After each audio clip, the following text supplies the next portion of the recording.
안녕하세요. 요한계시록 8번째 시간입니다. 오늘은 요한계시록 12장에서 14장까지의 내용을 같이 한번 살펴볼까 합니다. 요한계시록 12장에서 14장까지의 내용은 크게 세 가지 정도로 살펴볼 수 있습니다. 첫 번째는 두 세계의 전쟁에 대해서 다루고 있고, 두 번째는 여자와 용, 그리고 666, 그리고 두 짐승에 대한 내용이 이어집니다. 특히 요한계시록을 읽을 때 666에 대한 잘못된 이해 때문에 많은 오해를 사기도 하죠. 오늘 이해에 대한 부분을 살펴보면서 어떻게 이해하는 것이 바르게 이해하는 것인지도 같이 한번 다뤄보겠습니다. 그리고 이어지는 내용으로 14만 4천과 마지막 추수에 대한 내용까지 같이 한번 살펴보겠습니다. 그러면 먼저 전쟁의 서막입니다. 전쟁이라고 하면 어떤 세력과 어떤 세력 간의 전쟁, 맞서 싸우는 것을 이야기하죠. 오늘 본문에서도 두 세력이 등장합니다. 먼저 등장하는 세력이 바로 여자입니다. 한번 본문 12장 1절을 같이 한번 읽어보도록 하겠습니다. 하늘에 큰 이적이 보이니 해를 옷 입은 한 여자가 있는데 그 발 아래에는 달이 있고 그 머리에는 12별의 관을 썼더라. 이렇게 나와 있는 것을 통해서 여자가 어떠한 사람인가를 유추할 수 있게 하는데, 조금 더 힌트를 얻기 위해서 제가 강조해서 표시하는 부분이 있습니다. 바로 해와 달과 12별입니다. 특히 12별이라고 하면 떠오르는 것이 있으실지 모르겠습니다. 창세기 37장에 보면 요셉의 꿈 이야기가 기록되어 있습니다. 두 가지 꿈을 꾸는데 두 번째 꿈이 바로 해와 달과 12별에 대한 내용이 등장합니다. 본문에서는 해와 달과 11별이 등장하는데, 이 요셉의 어머니와 아버지 그리고 다른 형제들이 요셉에게 절을 한다라는 내용의 꿈이었죠. 이러한 것처럼 유대 문헌에서는 12별을 종종 12족장 또는 12지파를 가리키는 표현으로 사용합니다. 이러한 것을 미뤄봤을 때 오늘 본문의 여자는 과연 누구인가? 이스라엘 또는 하나님의 백성으로 이해할 수 있다, 이렇게 볼 수 있습니다. 그렇다면 이어지는 5절은 어떻게 이해할 수 있을까? 5절을 보면 이렇게 나와 있습니다. 여자가 아들을 낳으니 이는 장차 철장으로 만국을 다스릴 남자라. 그 아이를 하나님 앞과 그 보좌 앞으로 올려가더라. 여기에 등장하는 여자라는 이 단어는 요한복음 19장 26절에 나온 여자라는 단어와 동일합니다. 요한복음 19장 26절은 이러한 내용이죠. 예수님께서 십자가에 달리셔서 돌아가시기 직전에 자신의 제자인 요한에게 자신의 어머니인 마리아를 부탁하는 내용입니다. 그러면서 여자여 보소서 아들이니이다 라고 말씀하시죠. 여기에 등장하는 여자라는 단어와 요한계시록에 등장하는 여자라는 단어가 같은 헬라어 단어 귀네입니다. 그렇기 때문에 오늘 본문의 단어를 마리아와 연관 지을 수도 있습니다. 바로 앞에서는 이 여자가 하나님의 백성을 대표한다 말씀을 드렸는데, 12장 5절을 통해서 볼 수 있는 것처럼 이중적인 의미를 갖고 있다고 볼 수 있습니다.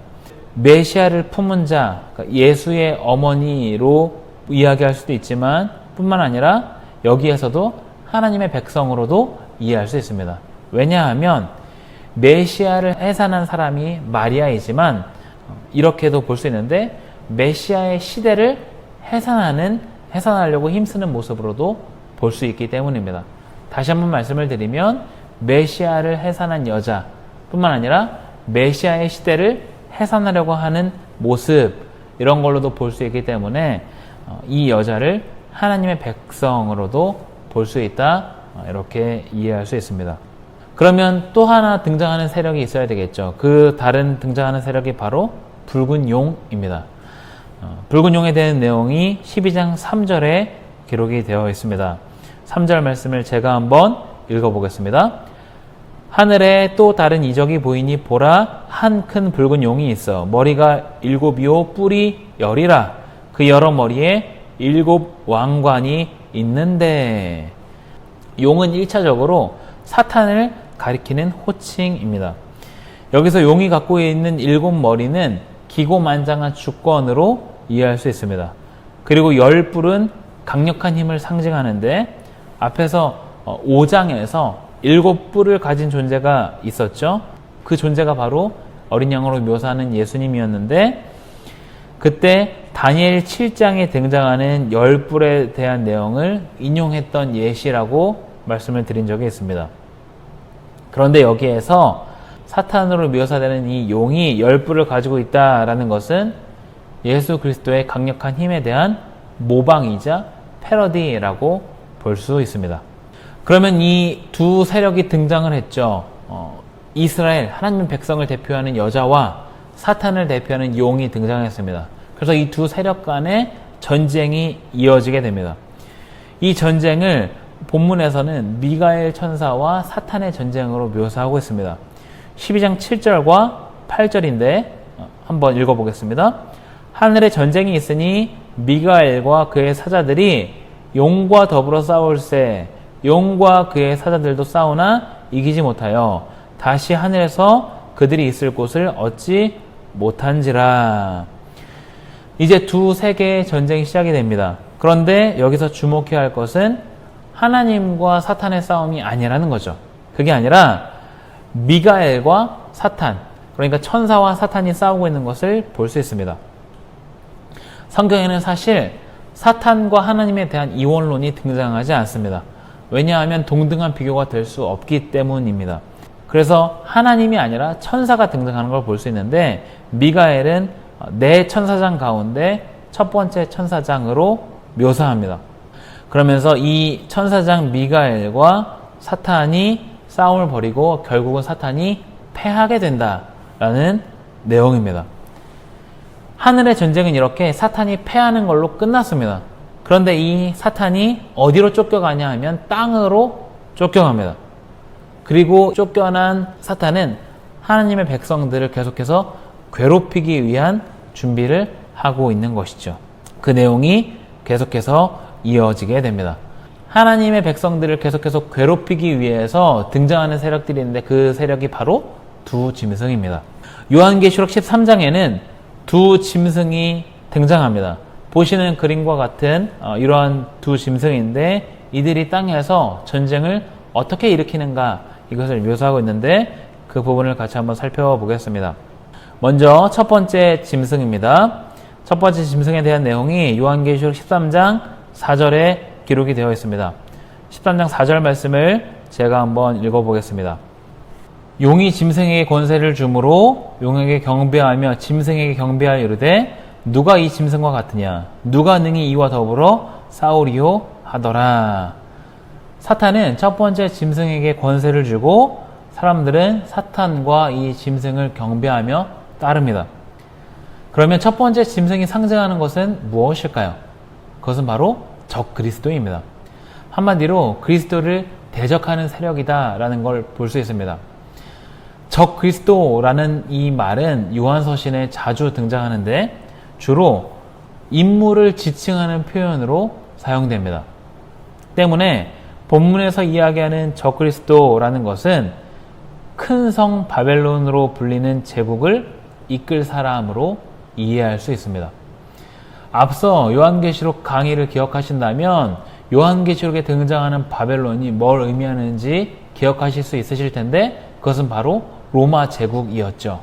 당시 로마 제국이 그리스도교를 굉장히 박해했기 때문에 이 로마 제국이라는 것을 하나님의 뜻에 반하는 세력으로 이해했는데 그 로마 제국을 이끌어갈 사람을 적 그리스도라고 표현하는 걸 알 수 있습니다. 그러면 두 번째 짐승은 뭘 의미할까? 이것도 한번 살펴보겠습니다. 요한계시록 13장 11절입니다. 내가 보매 또 다른 짐승이 땅에서 올라오니 어린 양같이 두 뿔이 있고 용처럼 말을 하더라. 요한계시록에 어린 양이라고 해서 무조건 예수님을 가리키는 것이 아님을 기억해야 합니다. 여기서 용처럼 말을 했다라는 것은 옛 뱀이 온 천하를 꿰기 위해서 속임수를 쓴 것과 같은 것을 이야기합니다. 즉, 이 두 번째 짐승이 뭘 이야기하냐 하면 거짓 선지자를 지칭하는 표현으로 이해할 수 있습니다. 이 두 번째 짐승은 모든 사람에게 짐승의 표를 받게 합니다. 여기서 모든 사람이라는 것은 믿는 사람과 믿지 않는 사람 모두를 이야기하는데 그리스도에게 속하지 않으면 짐승에게 속하게 되는 것이죠. 그리고 나서 그 유명한 666이 등장하게 됩니다. 요한계시록 13장 16절에서 18절까지의 내용입니다. 이 부분도 한번 읽어보겠습니다. 그가 모든 자 곧 작은 자나 큰 자나 부자나 가난한 자나 자유인이나 종들에게 그 오른손에나 이마에 표를 받게 하고 누구든지 이 표를 가진 자 외에는 매매를 못하게 하니 이 표는 곧 짐승의 이름이나 그 이름의 수라. 지혜가 여기 있으니 총명한 자는 그 짐승의 수를 세어보라. 그것은 사람의 수니 그의 수는 666이니라. 666은 짐승의 수 또는 사람의 수라고 이야기합니다. 분명한 것은 666명을 이야기하는 것이 아니죠. 그것이 아니라 뭔가를 대표한다. 그러면 이 666, 사람의 수 666이라는 것은 과연 무엇일까? 사람의 수 666을 이해하기 위해서 게마트리아라는 것을 이해할 필요가 있습니다. 게마트리아라는 것은 히브리어 알파벳이 갖고 있는 숫자로 그 단어가 지닌 뜻을 해석하는 하나의 성경 해석 방법입니다. 예를 들어서 마태복음 1장 17절을 예로 들 수 있습니다. 이 부분을 같이 한번 살펴보겠습니다. 그런즉 모든 대수가 아브라함부터 다윗까지 14대요 다윗부터 바벨론으로 사로잡혀 갈 때까지 14대요 바벨론으로 사로잡혀간 후부터 그리스도까지 14대더라. 여기서 계속해서 14라는 숫자가 반복됩니다.